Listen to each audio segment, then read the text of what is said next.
One of the things that Jarvis Landry does is runs routes well. He's recognized as one of the top route runners in the NFL. Here's what Kevin Stefanski said to that. There's a lot of things. I think, first of all, he's so competitive.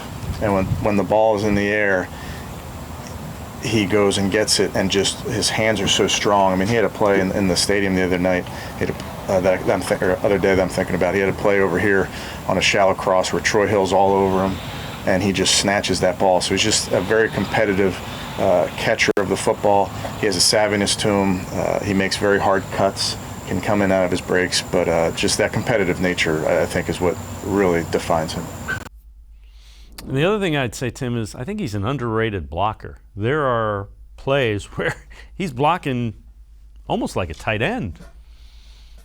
Yeah, that's not surprising how good of a blocker he is, because it goes back to, again, that competitive streak of Landry that Stefanski was talking about. That's what makes a player obviously want to fight harder to catch the ball or to, make that block. And when it comes to route running, we know Jarvis Landry isn't a supreme athlete. Obviously, he's a good athlete, but he doesn't have blazing speed. So you got to find other ways to win as a receiver. And one way he does that, obviously, is separating on routes. You got to be a technician at that if you're not the fastest guy in the league. And even if you are, you still got to have that ability to separate.